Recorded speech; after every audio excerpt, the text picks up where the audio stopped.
नमस्कार दोस्तों, स्वागत है आपका मेरे चैनल पर। आईपीओस आईपीओस आईपीओस पूरा आईपीओस का मार्केट है। पूरा आईपीओस के बारे में चर्चा चल रही है। लोग आपस में बात कर रहे हैं कि इस कंपनी का आईपीओ आया, ये लेना चाहिए, इस कंपनी का आईपीओ आया, इसको लेना चाहिए। ऐसी काफ़ी सारी बातें होती है। तो इन बातों बातों में लोग इस आईपीओ में अप्लाई कर देते हैं और आईपीओ कभी अलॉट हो जाता है तो कभी कभी नुकसान भी हो जाता है। तो ये जो चर्चा है उसी विषय पे है कि आईपीओ क्या है, आईपीओ कैसे लेना चाहिए, क्यों लेना चाहिए और क्यों नहीं लेना चाहिए। जी हाँ, कभी कभी आईपीओ को अवॉइड भी करना चाहिए, क्योंकि हमें उसके बारे में और जो जानकारी मैं आपको डिटेल में देता हूँ।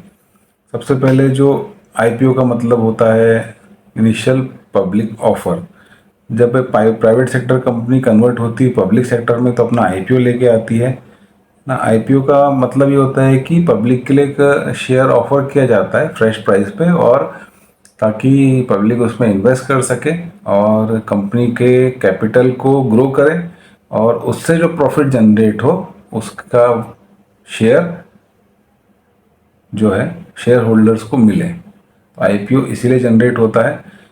आईपीओ क्या कंपनी को प्रोवाइड करती है कि एक बल्क अमाउंट में कैपिटल जनरेट करने के लिए अपनी फर्म के लिए, जिससे वो अपने फ्यूचर ग्रोथ प्लान्स को इम्प्लीमेंट कर सके और अपना बिजनेस बढ़ा सके ना। एक आईपीओ का एक और पहलू भी होता है जिससे शायद आप अभी अनजान होंगे, शायद अगर नए हैं तो। उसमें ये होता है कि आईपीओ होता है, अगर कंपनी लेके आ रही है तो उसमें पुराने जो अर्ली इन्वेस्टर्स होते हैं, स्टेक होल्डर्स होते हैं, तो वो क्या करते हैं कि आईपीओ लेके आए कि लमसम अमाउंट मिलने पर वो अपना जो भी उन्होंने इन्वेस्ट किया होता है स्टार्टिंग में अमाउंट, उसको वो वहाँ से रिलीज कर लेते हैं और अपना पैसा जो शेयर उन्होंने लगाया वो निकाल लेते हैं।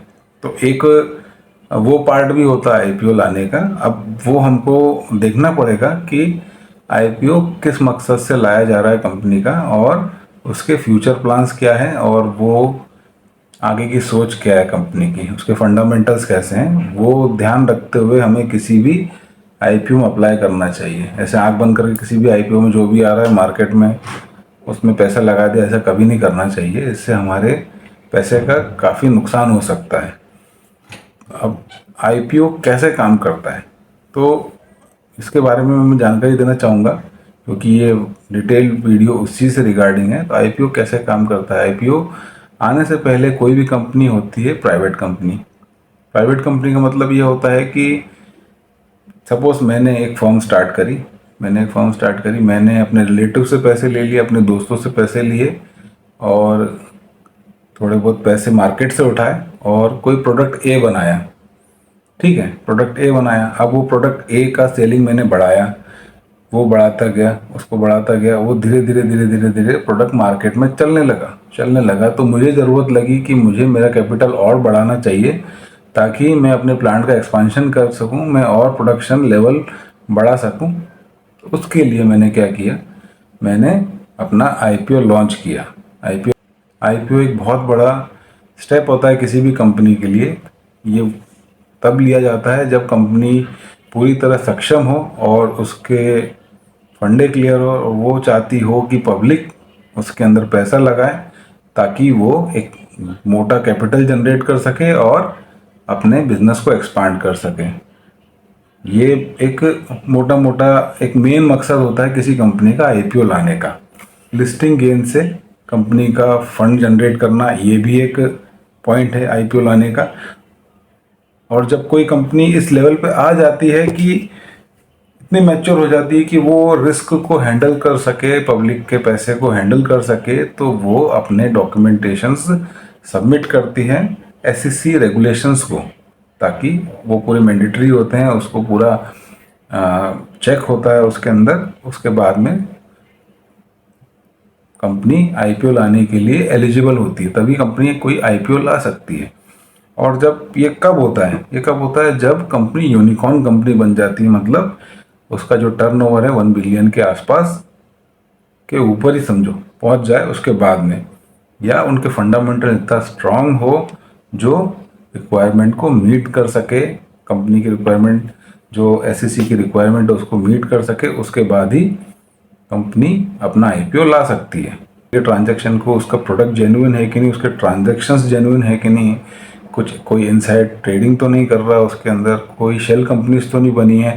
तो ये सारी जो लाइबिलिटीज़ होती है वो ड्यू डिलीजेंस की होती है और वो पूरा इसको थर्ली चेक करती है। उसके बाद ही कंपनी एलिजिबल होती है, पास होती है आईपीओ लाने के लिए। ऐसा इसलिए किया जाता है, अगर प्रॉपर चेकिंग नहीं की जाए तब क्या होगा, कंपनी कोई बोगस कंपनी होगी, वो पैसे उठाने के लिए मार्केट में आएगी, आईपीओ लाएगी और मेरे जैसा कोई इंसान उसके अंदर पैसे लगाएगा और उसका पैसा डूब जाएगा।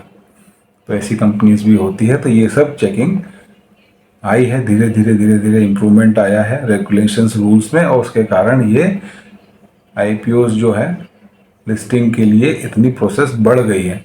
और जब कंपनी पब्लिक हो जाती है, जो पुराने प्राइवेट शेयर्स जो उनके आपस में जो उनके कोर ब्रांच के अंदर जो बटे हुए होते हैं, वो भी पब्लिकली कन्वर्ट हो जाते हैं।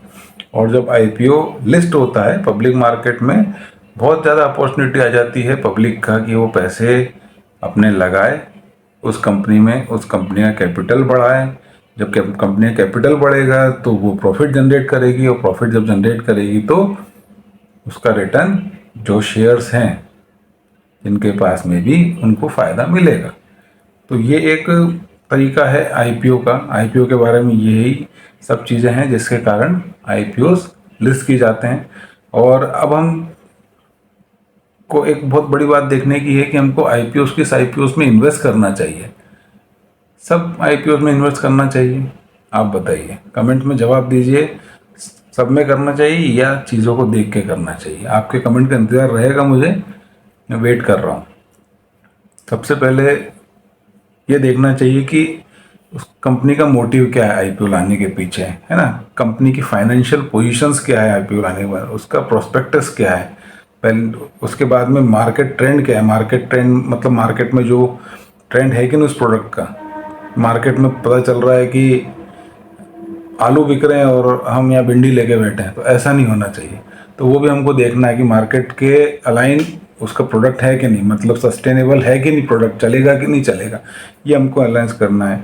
फिर उसकी कंपटीशन में कौन कौन है कंपनीज, उसके बारे में हमको पता होना चाहिए। फिर वैल्यूएशन क्या है कंपनी की, उसकी जो एसेट्स है, फिक्स्ड एसेट्स कितनी है, लिक्विडिटी कितनी है उसके अंदर, उसका डेप कितना है, एनपीएस कितना है, नॉन परफॉर्मिंग एसेट्स कितने हैं उनके, वो सब हमको पता होना चाहिए। मार्केट का सेंटिमेंट भी हमको देखना ज़रूरी है कि मार्केट उसके साथ है कि नहीं। और कंपनी फंडामेंटल तो हमको बिल्कुल देखना चाहिए, जिसको हम देख सकते हैं बैलेंस शीट के थ्रू, और क्वार्टरली जो रिपोर्ट जनरेट होती है उसके थ्रू हम ये सब चीज़ें जान सकते हैं। और जब हम ये सब जान लें और हमने चारों तरफ से पुख्ता कर लें कि हाँ ओके, अब इसके लिए हम अप्लाई करने के लिए तैयार है, तो डेफिनेटली आप जाइए, अप्लाई कीजिए, आपका नुकसान नहीं होगा, इस बात की श्योरिटी तो रहेगी। और इसी के लिए मैं ये एपिसोड लेके आया था, ये ब्लॉग लेके आया था कि ताकि आपको आईपीओस के बारे में जानकारी मिले और आप एक समझदार इन्वेस्टर बने। तो आशा करता हूँ कि ये जानकारी आपको पसंद आई होगी, और ऐसी और जानकारी के लिए मेरे चैनल पर बने रहिए, सब्सक्राइब कीजिए। और जो भी इन्वेस्टर भाई हैं, मेरे दोस्त हैं, मेरे परिवार हैं, अगर वो इन्वेस्टिंग लाइन में है, इन्वेस्ट करना चाहते हैं, तो प्लीज़ कमेंट कीजिए, शेयर कीजिए और मुझसे अपनी जानकारी साझा कीजिए। चलिए, थैंक यू। इसी नोट पे मैं इस ब्लॉग को, इस एपिसोड को क्लोज़ करता हूँ। थैंक यू, धन्यवाद।